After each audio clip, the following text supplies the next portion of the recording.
The lady who really doesn't require much introduction, Edwina Dunn, the voyeur of the shopping basket. And obviously you'll know her from the days of Tesco and Dunnhumby. But here now, as more of an entrepreneur, and to talk about that in the social media world. So without further ado, I shall hand over to Edwina and let her speak. Thank you.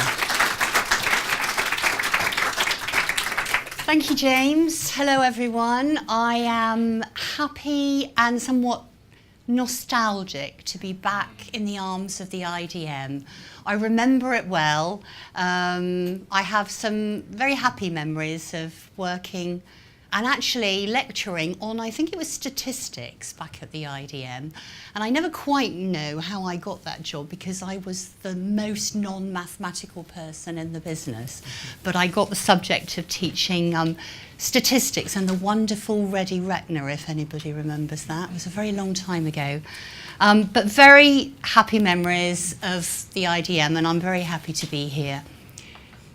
And I want to share with you that I am a data geek, and I'm very happy to be a data geek, and it's taken me a long time to arrive at that point where I can share that with you. When I started in the industry many, many years ago, you know, I was working with a little company back in CACI days when I was a graduate, and I worked with a company called Computer Centre Nottingham. For any of you that remember that. Computer Centre Nottingham went on to do quite well. It ended up being the global business that we now know as Experian. But that was my first job, that was my first client relationship, as it were, and we developed Acorn and electoral roll targeting, so quite fun. Anyway, I'm here today in my new guise. What have I done over the years? Well, obviously Dunnhumby. And now Star Count, and on the way I've done a couple of other things that I want to share with you. I might confuse you by putting the name of Humby and Dunn up there, but you can see what we did with that, because once we'd sold Dunnhumby we had to find a new way of talking about ourselves. So anyway, it's slightly tongue-in-cheek. What I want to talk to you about is the fun that I've had over the last 30 years in business. I decided, you know, many years ago to work with my husband, which is not really a normal or probably wise thing to do. But we have just been married for 32 years, so it goes back an awfully long while. Thank you very much. And really the amazing thing is not that Dunnhumby did quite well, it's actually that our marriage survived it. That was really the difficult thing. But, you know, Clive is everything that I'm not. He is a brilliant mathematician, he's fantastic at computing, he builds amazing scoring models and algorithms and all the things that I can't do. But ask him to ring a client or run a budget and recruit and lead a team and he'll run in the opposite direction. So we found an easy partnership and alliance, and that's the way it's always been. So I build the business and he delivers the amazing goodies. And that's kind of how it's always worked. What I really want to share with you is that this wonderful journey of data and this passion for what data can drive is really the thing that's kept me coming back for more and kept me doing more within this world and within this environment. So I hope to share some of that with you today and give you a sense of what motivates me. So just to make sure that, you know, we're all on the same page as to sort of where we left Dunnhumby, the great thing was that we started out with an idea. The idea was that if we put customer first, if we understood what customers wanted and needed, that we could drive business performance. It was a very simple idea. And actually, it took many years and a lot of hard work to put that in place. But that simple idea of putting customers first meant that organisations had to change. And as you all know, it was Tesco that really embraced the idea and made this happen. And the amazing thing was that their brilliantly conceived strapline of every little helps almost became the driver behind the work that we did. Because by understanding what customers wanted and aiming things a little better, a little more relevantly each time, that function, that improvement added up to millions and millions of pounds. And that was essentially what drove the business. And then we took the idea to retailers across the world, and we had this concept of land grab, because what we realised is if we had data in every continent of the world, then suddenly the brands would be able to measure customers in all those different markets. And the part of dunnhumby that sometimes isn't told quite as clearly is that probably something like 80% of its revenue comes from the brands and not the retailers. So the retailers provide the data, they have to manage it, source it, reward their customers, which costs in itself millions of pounds.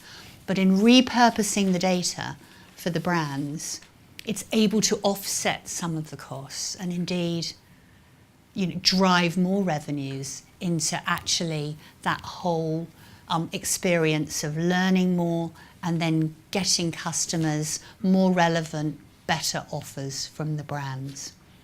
And that essentially is the model. And that's why 350 million, I think it might be more like 500 million now. I left 3 years ago, so I'm a bit out of date.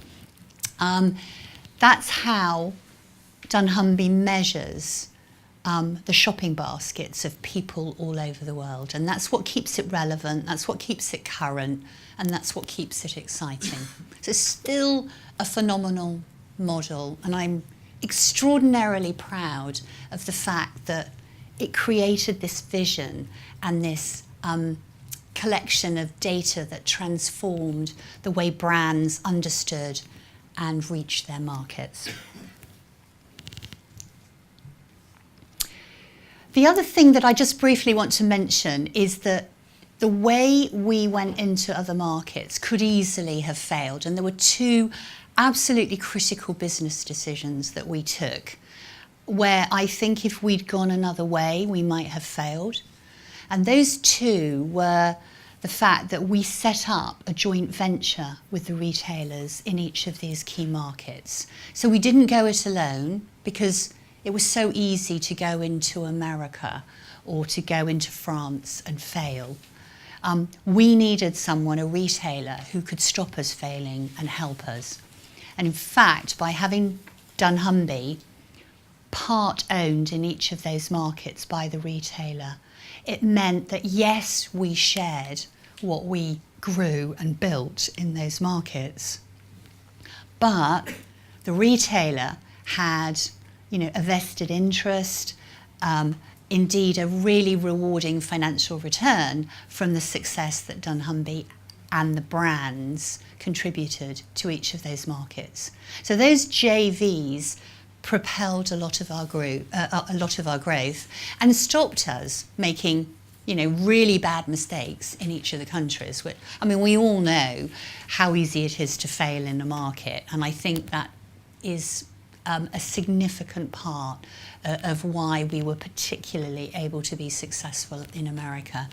And actually, one thing that perhaps we never talk about is that although Tesco came out of America, dunnhumby still has a very, very successful and thriving business with its partner Kroger in America, and it's a very large part of the business today. So this business is probably, if you add in the JV components, it's about $1 billion business today, which when you think it started in our back bedroom 24 years ago now, it's quite extraordinary. So when we sold the business 3 years ago, what did we do? We'd been on planes for years and we were absolutely exhausted. And so like anybody else, and I'm sorry it's such a cliche, we took not just one holiday, but several holidays. And we just kept saying how wonderful and how lucky we were, and wasn't it brilliant? And we were so excited not to be working. And we drank wine and we sailed, and it was just marvellous, absolutely marvellous. As I'm sure you're all thinking as we sit here in the rain and the cold and all those horrible things that go on in the UK and London. And it was fantastic. But unfortunately, when you've worked together for quite a long time and your mind keeps going, after a while you kind of think, oh, that's a bit boring. You know, I know it's hard to imagine now, but we did get to a point where we thought there's only so many times you can go and lie on a beach, so many bottles of wine you can drink, and actually data is what it's all about. Now, the thing that really engages us is you know, the real theme behind all of this is telling the stories. And I think, you know, these stories are quite interesting. I mean, if you take our joint venture in France, Group Casino, their brand there had 3.5 million customers. And I don't know, can anybody hazard a guess of the 10 biggest brands in France, what percentage of baskets, shopping baskets, across those 3.5 million would have the top selling 10, let's say 10 brands in? What percentage of the 3.5 million? Or not a percentage, just give me a number. Top 10. Any thoughts? Any? 4% or 4?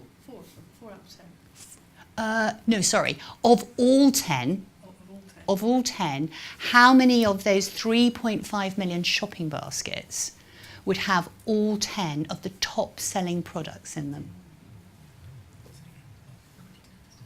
Hardly any. Hmm? Hardly any. Indeed. I'm glad you said that. 350. It's a very small number. And I think this is one of the things that is very interesting about data, is that you can persuade yourself that the biggest selling brands are dominant and that they would appear in every shopping basket. But the real truth is that they don't. And shopping baskets are enormously different. And so this is the wonder of what you can reveal. If you take Tesco Finest, I mean, Clubcard was used to target people, the 16 million active Clubcard customers, into which ones would be most likely to adopt, to buy Tesco Finest products. And the way that new range was launched was incredibly active, because by analysing the baskets, you could identify the people who would pay that little bit more for a little bit extra. And that's essentially how Tesco Finest was launched. Today, in the UK, Tesco Finest is bigger than Coca-Cola as a brand, which is phenomenal when you think where it came from.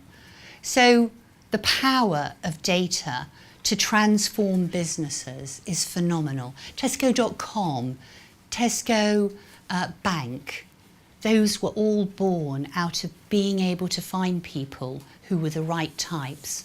Their acquisition rates were phenomenally better than any other business could achieve. They were able to go into international markets and understand what customers really wanted. So, you know, if you're in Europe, if you're in the UK, the number one priority is clear aisles.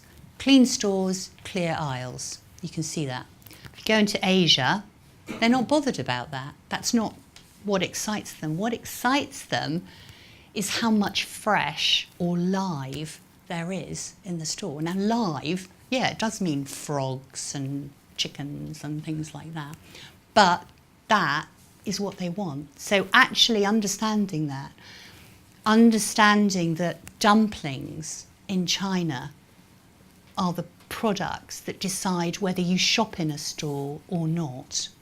Those are the things that allow them to be that bit more successful and that bit more relevant to the market.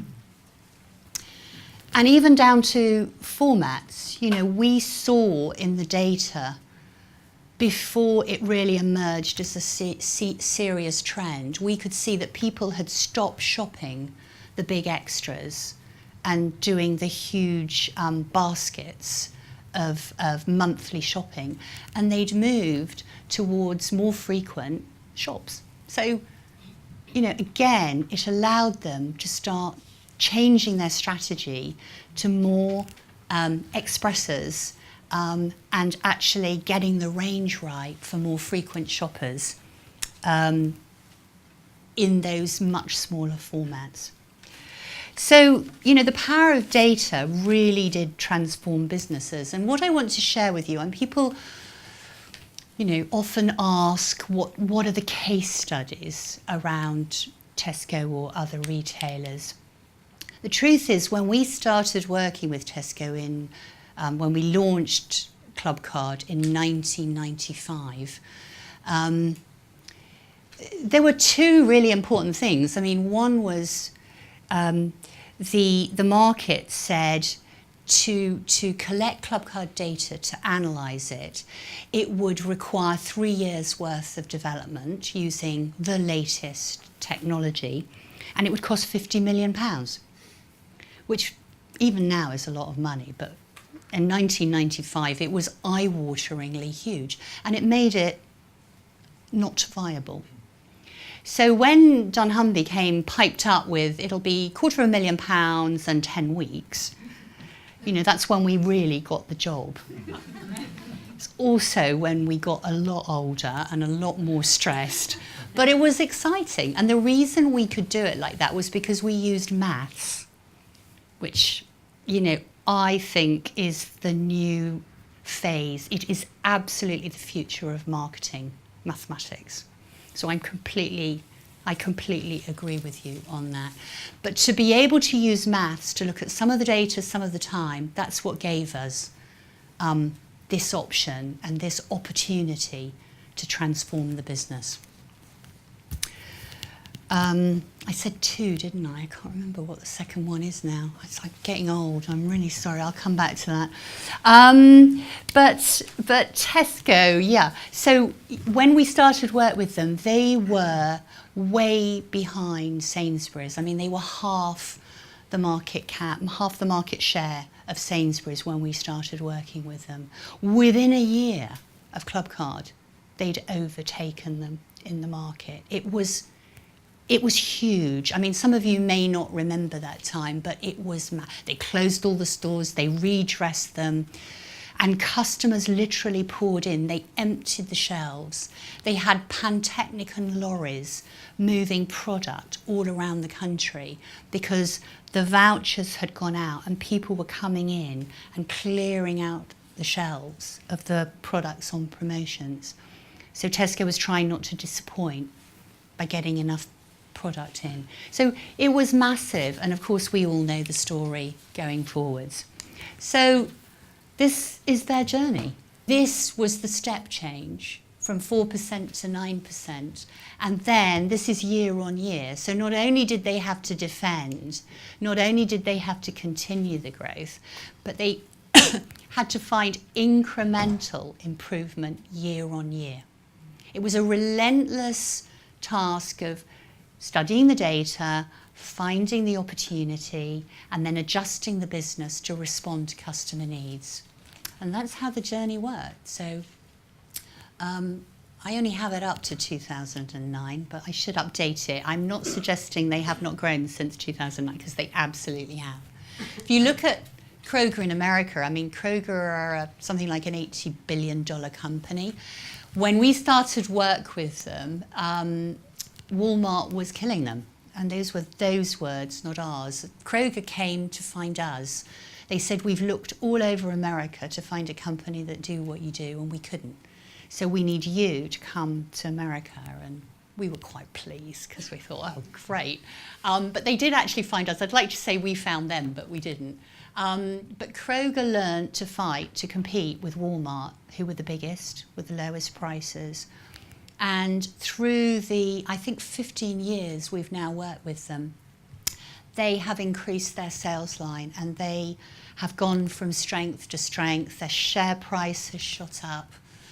Each 1% market share growth, whoa, I'm so far behind, is worth $1 billion. Each 1% we increase their market share, worth $1 billion. Okay, I'm way behind. So, loyalty is the thing that I've always been interested in. And so, if you can work loyalty for supermarkets, and let's face it, it's really hard to get enthusiastic about cereals or yogurt or cabbages. How much more excited can you get about the things you love? So there are a few things that people love beyond anything. They might love sport, they might love music, they might love pop stars. So when we were sitting, thinking about all the data that we had and what we could do with it, we thought about, well, what data measures what you really love, which is sport, music, stars, and that's what brought us round to social media data. Before I get there, I just want to mention that what we love is also about theatre and cinema and things like that. And what we really try to get our heads around, and what we've been doing since our semi-retirement that we then kicked back on, was we started to get into Theatreland, and Purple 7 is an amazing business that has about 19 million customer records of people who go to the theatre all over the UK. So all that data comes from the theatres, and we've been able to analyse it. And this will all be easy and familiar to you, but those 19 million aren't really 19 million. They're the same people booking different theatres. So when you net it all down, when you match it across those little theatres, the audience is 40% smaller than everybody thought. And, you know, the arts industry is not necessarily at the cutting edge of analytics and data enhancement. So we started doing this. We started looking at, you know, the biggest theatre goers and which venues are selling out and which ones aren't. And that's part of our new adventure. The other part of our new adventure is a business called Star Count. And that's the business where we find this amazing, rich source of social media data. And if you just think for a moment, so where we've always talked about customers and brands, we're now thinking about fans and stars. It's the same idea, fans and stars. And on any day, in any week, there are probably about 1.4 billion people active on social media. And you can collect all of that data. So you can see, so Star Count pulls all that data from all the different networks, from Twitter and Facebook and Instagram and all of the others, and some in India and China. And it looks at what those 1.4 billion people are following or tweeting or sharing. And they're huge. So you were talking about, you know, big data. This is quite big. It's not as big as mobile phone data, but it's nearly as big. And so analysing why fans follow stars and what their communities are is our new passion and our new interest. And this is what we're doing now. And there's quite a lot of tricky science involved in this. Why are we doing it? The reason we're doing it is that brands are trying to navigate the space. They're trying to understand how you can use stars and fans and super fans to actually, you know, create some kind of personality around brands. And they're spending hundreds of millions of dollars on sponsorship. If you understand who those stars reach and how they overlap, we go back to that lovely matching and dedupe idea. If you can do that, then you can find out that actually of 1.4 billion, there are probably only something like 250 million distinct people. But no one knows that today in the market. The advertisers don't know it, the networks don't know it. We hope to know it, and that's what we're excited about. So just a couple of facts that you can share with your teenage kids when you go back home tonight. We all know Lady Gaga. She's amazing with her little monsters. 3.9 million subscribers, and they love her. They follow her and will follow her to the ends of the earth. She's extraordinary. She's even written a really good book about it, which you haven't read it. But the one you may not have heard of, in fact, no one ever has, and he is the biggest person on YouTube and social media, not just last year or last week, but every single day, is this amazing chap called PewDiePie. Anyone heard of PewDiePie? We're all the wrong age group, sorry. PewDiePie is Swedish, and he films himself gaming online. So he shows millions of people every day how to be really cool and really fast on Call of Duty or FIFA or whatever it is he plays. And millions and millions of people all over the world watch him. These guys are the new conduits for advertisers all over the world. He is the biggest thing in social media and no one's ever heard of him. And there are lots more like him, and they're all emerging from this new platform. So before I finish, I just want to share with you something that I have done because I wanted to do something that I felt strongly about, put something back. I know a lot of people say that. And as you will notice, I am a woman. And I wanted it to be about women. And I wanted to celebrate how amazing and how diverse women are in business and in all sorts of careers today. And so I've built this platform called What I See, and it asks women what they see when they look in the mirror. Initially, you might think that's quite superficial, but the important thing here is what women see, not what others see in them. So this is about self-reflection and what people see that matters to them. And we have some amazing role models emerging. So we have the amazing, we're in the Institute of Physics today. Dame Edwina Dunn is probably one of the biggest, best physicists in the academic community today. And she's one of our ambassadors. And she talks about something that's called imposter syndrome, which women tend to feel more than men, which is, I shouldn't really be here. One day, someone's going to realise I don't really belong, I'm not good enough. She talks about it, and she's one of the best in the world.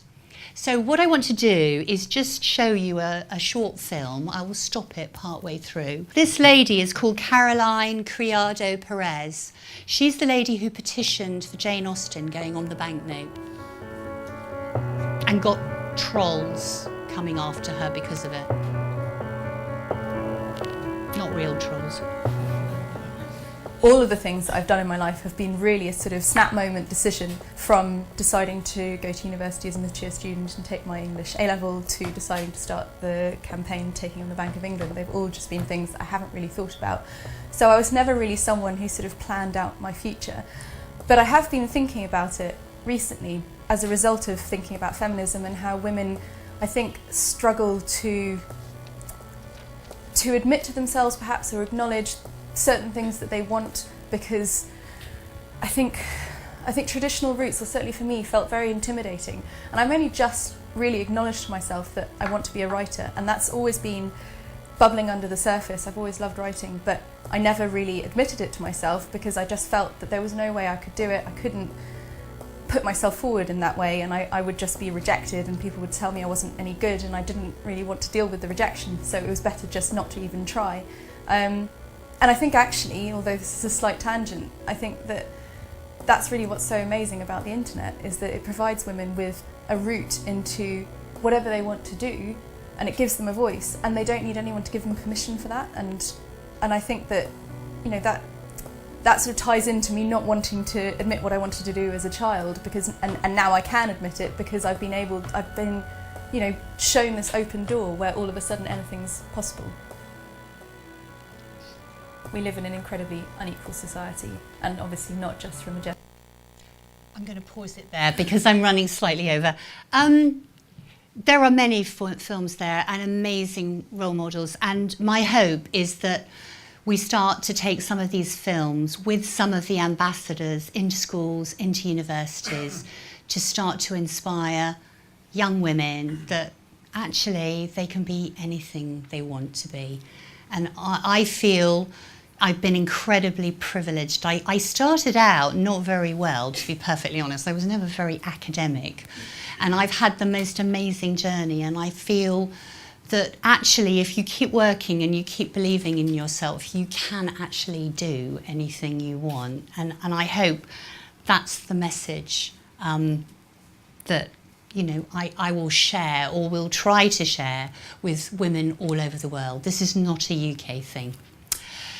So that's what I wanted to share with you today. I hope it's stimulated some thoughts or some comments or some ideas. I mean, for me, there are not enough hours in a day, there are not enough days in the week. I always want to do more on each of the projects. I love them all. I'm really excited about the journey I'm on. But the one thing I would say is that for me, data has been transformational.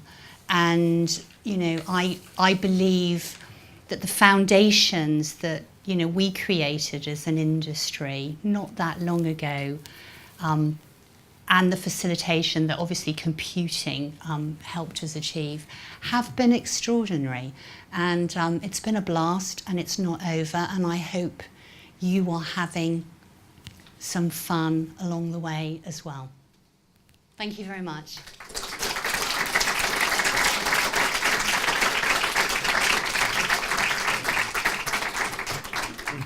And in that theme of it's not over, it's not. So this is your superb opportunity. How often will you get this opportunity to ask Edwina your questions? I know I've been taking huge amounts of notes, and I've been looking over my shoulder, and lots of other people have as well. So I will now open it up to the floor if people would like to ask Edwina a question.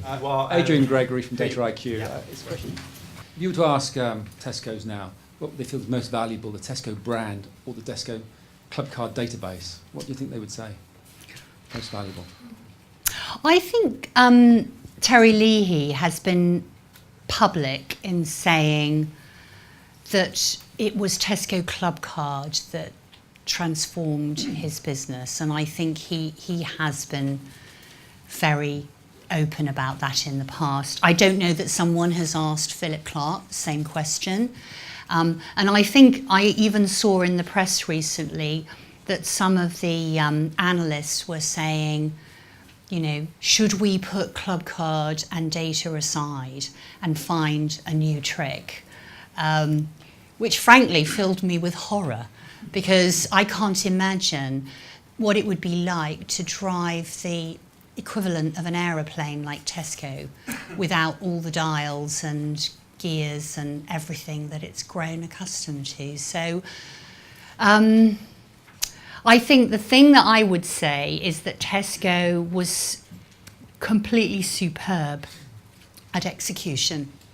And so I think Tesco has qualities, it has its own brand values, but I think it learnt to execute around the database. So I am totally biased. I think they'd say club card and the database. That's what I'm sticking to. That's the right answer. Thank you. So the gentleman there. Chris Jacobs, independent loyalty consultant. Tesco have been faltering a bit recently, and Sainsbury's have had a resurgence. Is that because Sainsbury's are now using their data better than Tesco? I wouldn't say that they were using their data better. I mean, let's put it into context. Sainsbury's is much smaller than Tesco, therefore, like for like market growth in percentage terms can look like it's stronger growth, but it's a percentage from a smaller base. So let's just be clear, they are much smaller. I think you do make an important point, which is I think when everybody is using the same data and they're all using the same tools and they've all switched on to what it means, it gets a bit harder. And I think that's where innovation is so critical. I mean, you know, everyone I meet in the industry now is talking about the value of their data. You've probably heard terms of monetizing data, which I hate. I mean, because not everybody can sell data and not all data is valuable. You know, there's some data that's just really dull and it doesn't tell you anything and it's not really that useful. You know, there are only a few databases really that can tell an interesting story. So I do think that people have to innovate, and I do think there is a danger that everybody doing the same thing in the same way will give the same answer. Sorry.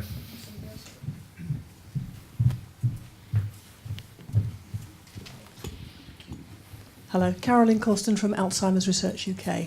Do you think the model that you've shown, which we know has been so terrifically successful from Tesco, can work across sectors? So, for example, the gambling sector or third sector, public sector? Well, I think the Alzheimer's Society does the most research. I think that area of research is phenomenally interesting, and Clive is particularly interested in fields of research where data that shows patterns that might be useful for something. Let's stick with Alzheimer's. You know, my understanding is that something like Alzheimer's can be identified by repeat patterns quite early on in people's movement towards this condition. If you can show people's behaviour becomes more and more limited, more and more repetitive, there is a chance you could find early warning systems. This is something that he is particularly interested in, and his own mother died with Alzheimer's, and it's a very tragic condition, and I think more and more of us are worried about it, but I do think data has a role. I think there needs to be a more community spirit and more sharing of data from the commercial sector to help with some of these amazing and interesting research causes. And I think if we can find ways of protecting someone's commercial interests, but helping in, you know, really vital, transformative research, wouldn't that be brilliant? So I know Clive's been involved in this type of area with the ESRC, and so I definitely agree. I think people have become too partisan with their data. Hello, Chris Clark from Clark Marketing. There is a vast gap between the Times Top 350, of which some of these are good at big data stuff, and the entire rest of the country, going down to small and medium businesses who I market to. And I want to go and, in fact, I have tried some of these techniques to do data mining on one or two customers, and it's hideous getting the tools to analyse the data. They're either expensive, so you could not touch them, or you have to go and do the stuff yourself. So, Edwina, what sort of trends do you see for tools to go and help people want to go and work the small and medium markets that can be made available sometimes through open source community? What sort of trends are going to happen over the next 2 or 3 years that might help people like me do what I want to try and do? Well, it's a really great question. I think, well, Clive and I were overjoyed when we discovered that open source data and tools are freely available. I mean, we had millions of pounds worth of infrastructure at Dunnhumby. You don't need it. You literally do not need, I mean, you know, of course you do when you're doing a huge global, you know, production of reports and analysis every day, but literally there are tools now that anybody coming out with a reasonably scientific and possibly some marketing skill can use, and there's no excuse for any company now not to use them. They are either free or low cost. You can use tools that not only visualize data but hold it and analyze it. And so gone is the world of describing things to database managers, briefing analysts, having marketing people that don't understand statistics or reports. That's all gone, or it's going. Because the people coming out of universities today, they can do it all. And so my advice is anybody who wants that, hire a bright young thing, give them a laptop and set them free on open source tools and data, because they can transform a business.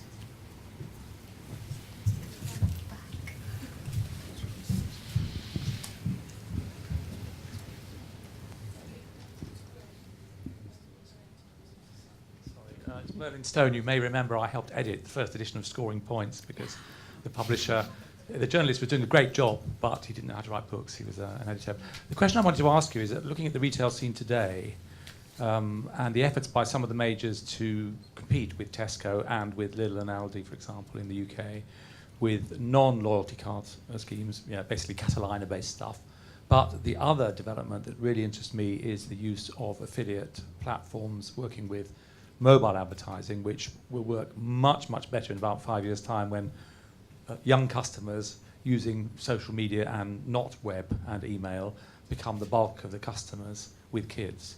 Do you think there's a chance that that alternative model will be an effective rival, that's mobile plus affiliate plus social media, to the Tesco approach? You did a great job on scoring points, thank you.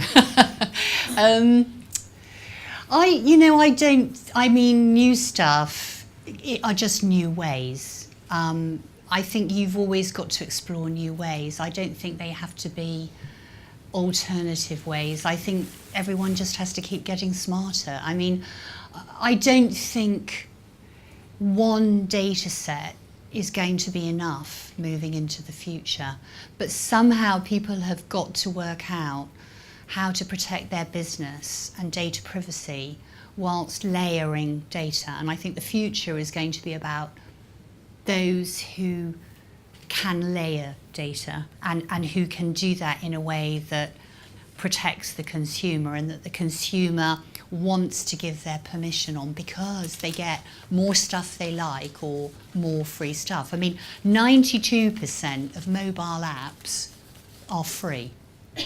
And you would think people would question why they're free. Well, we all know why they're free, because everybody's collecting data from them. So, but the trouble is data's becoming more and more fragmented, so the more apps there are, the more little packets of data. So although it's on someone's mobile, they don't own that data. So I think there is going to be a whole new move towards layering, not so much sharing, but layering. And so that's going to require lots of more, skilled software and tools and sort of analytical capabilities. We're going to have to learn new things again.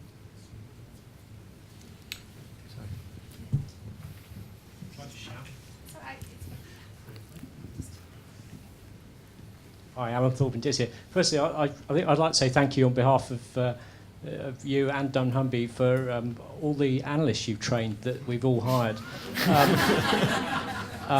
Boo hiss. That's where they all went. Well, they always seem to come from either you or SAS. But anyway, thank you. But I've worked in this business for many years as well, and delivered lots of big databases for businesses. But not many of those businesses have been prepared to be customer-centric in the way that Tesco has. Why is it that British management has struggled so much to move away from product and channel silos, and is only doing it now because they've been forced by the connected consumer? At least that's what I believe. Yeah, no, I mean, two things. One is there are some amazing people with incredible talents now in the marketplace, and I am so glad that data is part of their fabric and that they've learnt to turn that into a valuable resource. So I think that is really well said. Why do companies not do it? I'm afraid I have reached the conclusion that being customer-centric means you tell a customer when you have them on the wrong tariff, or tell them when they've got their money in the wrong saving account and they're not getting the interest that they should. And frankly, a lot of companies can't afford to do it because they'd go bust. Sorry, the lady here. The skill, is working out how to do the right thing over a period of time so that you're winning and keeping more because you're doing the right thing. But that requires someone who's going to be in that role for a long time and has the absolute buy-in of their board. And I think that's quite tough. It's a great question. Hello, I'm Kiki Chu from ProFinders, and I'm wondering, you just mentioned that mathematics is the future of marketing. I want to know why you say specifically the mathematics, not data or any other things.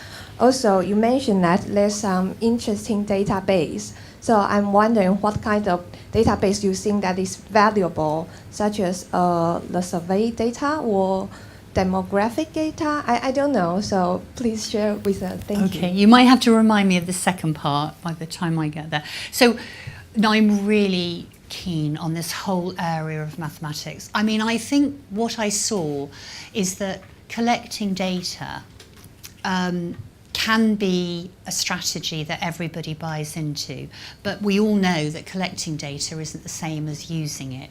And to use it, you've got to work out what the stories are within it. And it is Clive's and my belief that the storytellers of the future will be mathematicians. And so we are incredibly excited, and in fact we're recruiting mathematicians because mathematicians work out patterns in data. So it's not data that's valuable, it's the patterns in data. Do you mean modeling or? Modeling. Modeling? Yeah, it's modeling. But for example, if you take social media data, it's not just who you are that is important to understand.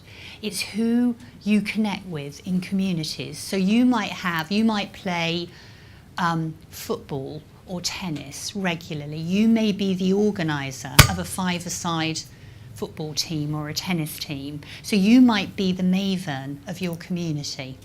So knowing not just what you do, but what energy, what outputs you create is very interesting. That is a particular field of maths. It's called graph theory. And there's a measure now of dynamic graph theory. And we don't fully know all of the aspects of how that can be applied, but we're pretty convinced it's about networks and connections. And the same goes for mobile, because it's all about communities and connections. So really exciting, really interesting area. So the second half was What which database? databases? Well, I think there are only 4 really interesting databases, which is not going to make me very popular. One is clearly retail, because you are what you eat, right? So we all know that. Where we started was you are where you live, which is population statistics, and that kind of spatial geography which I remember, Adrian, we talked about, is really powerful. Actually, there are 5 because I'm going to mention 3 more now. One is mobile, because mobile you can tell where people travel to and how long they dwell. So that tells a really interesting story. It's all about geography and travel patterns. Interestingly enough, that's very much graph theory, as I explained.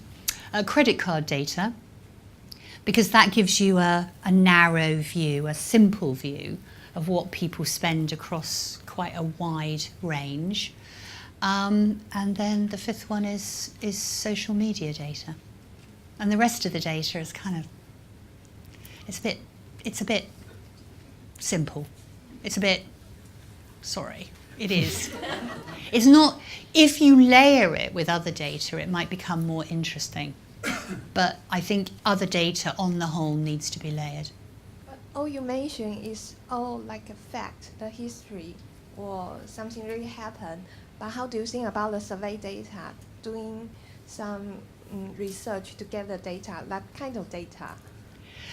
I think I'm thinking about data that you can embed into organisations where you begin to create sort of the idea of decision engines. So we all know the example of Amazon, you like this, you might like this, or Netflix, you like this, you might like this.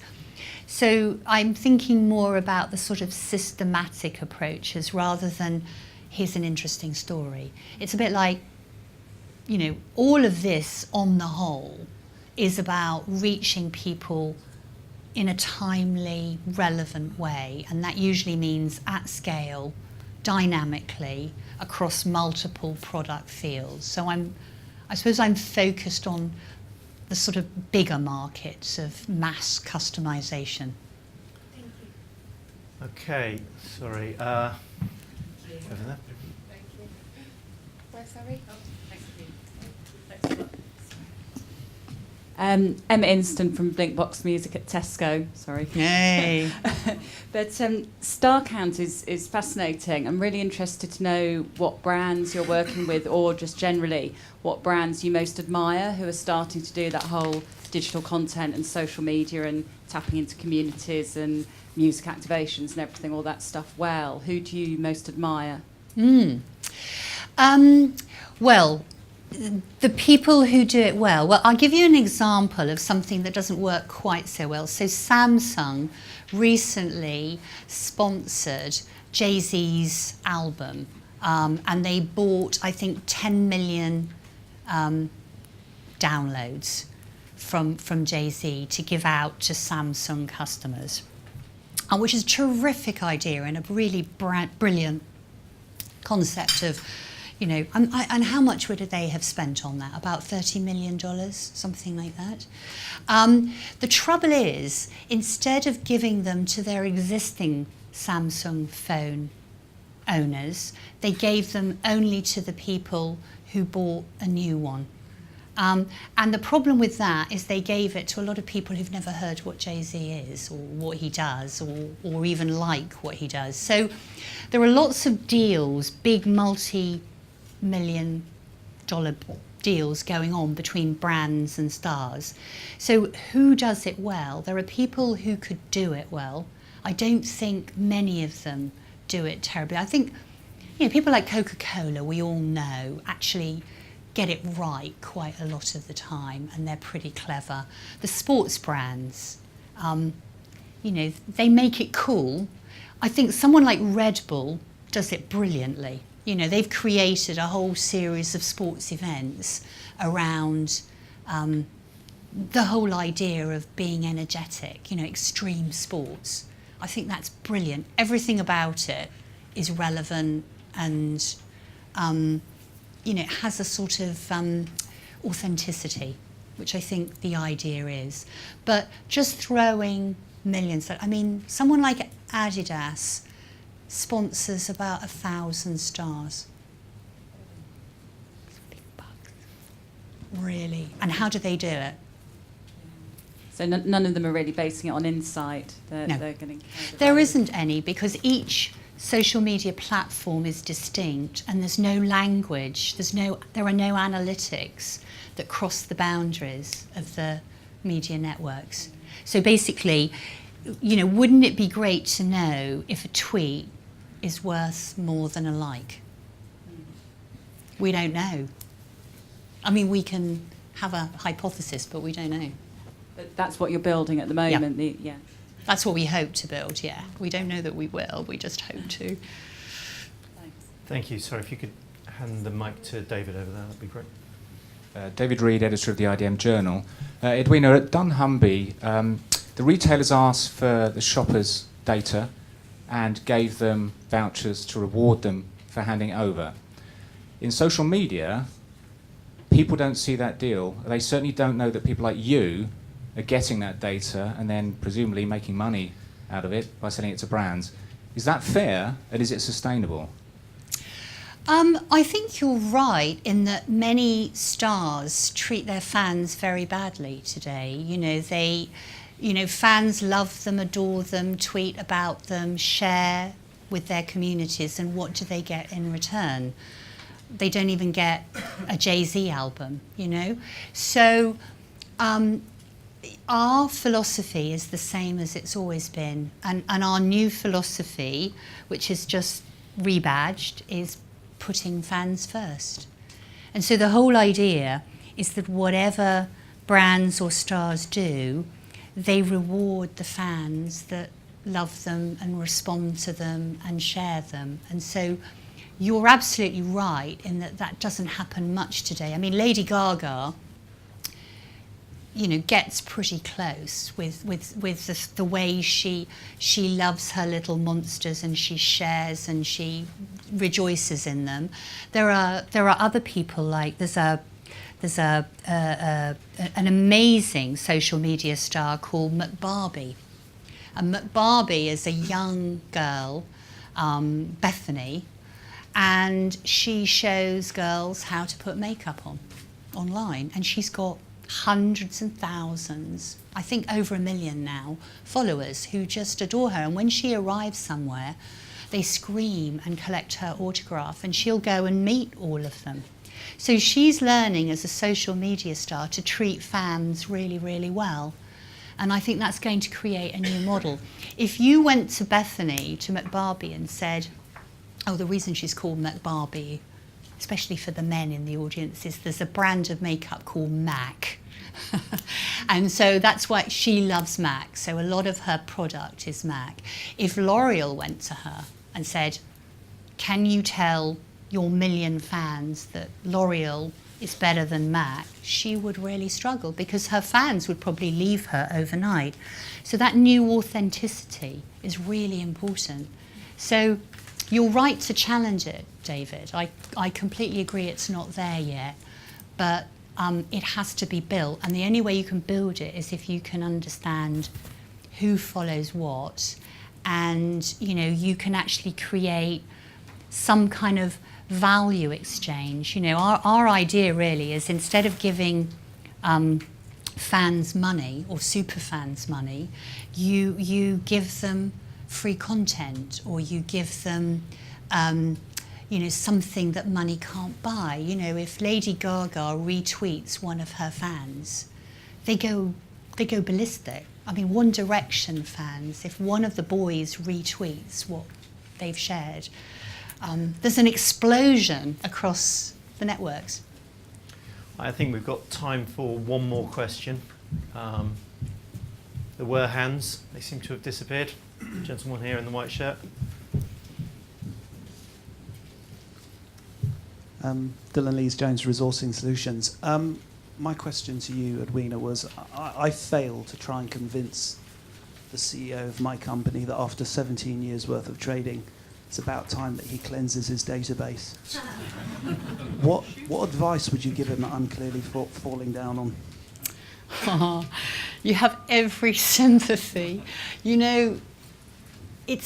I was talking about it earlier. It's just such an unsexy term, isn't it?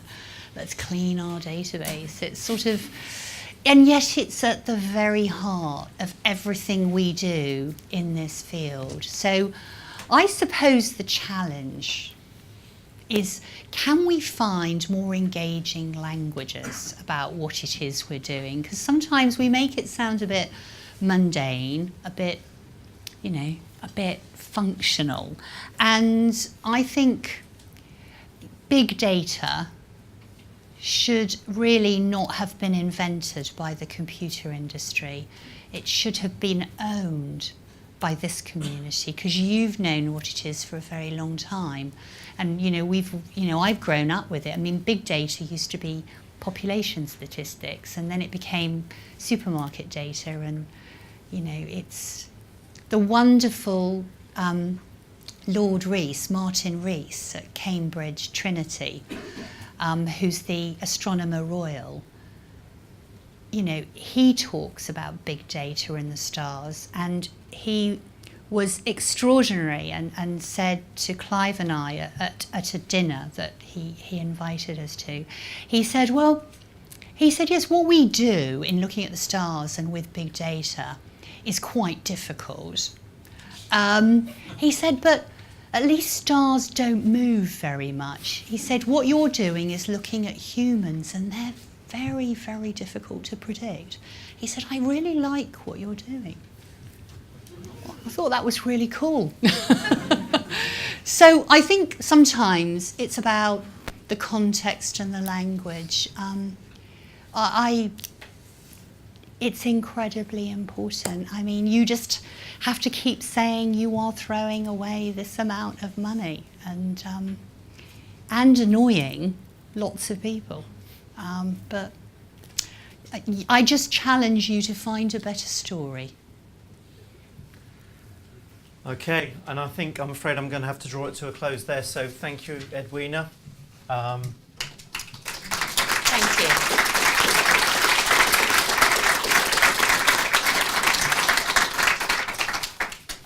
And I'd also obviously like to thank Jason for speaking as well.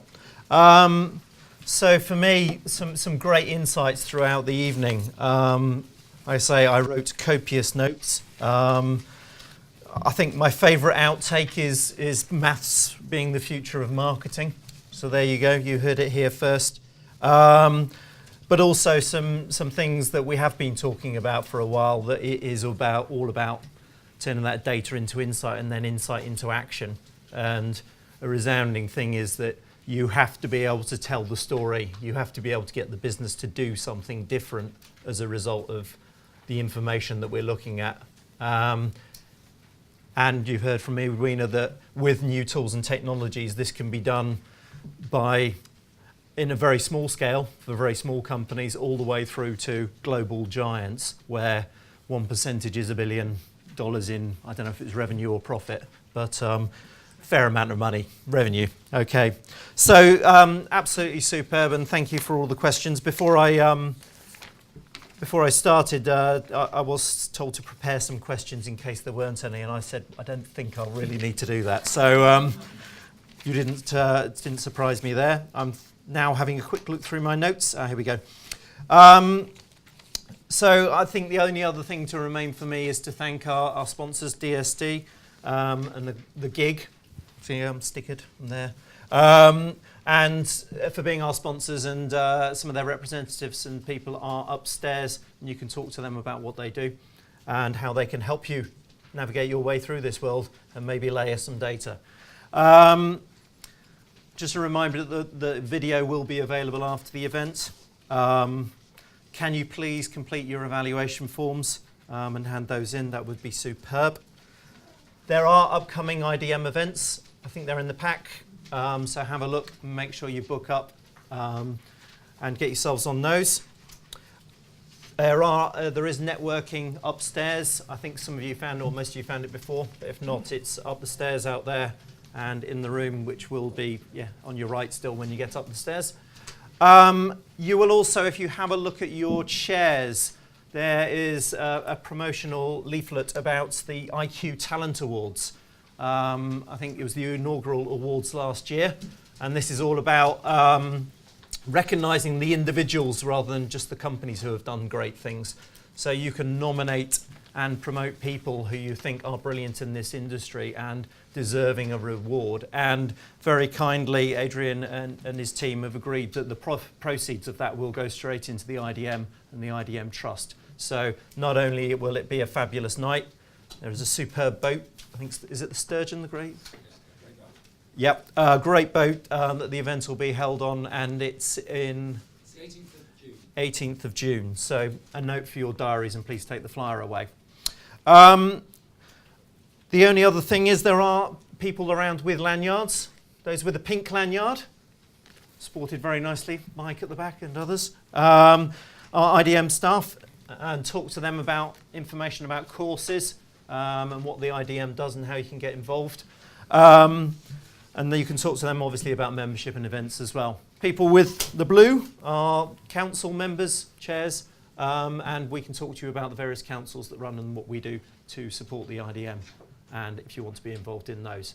So without further ado, I will once again close the night, thank the speakers, and invite you all upstairs for a drink.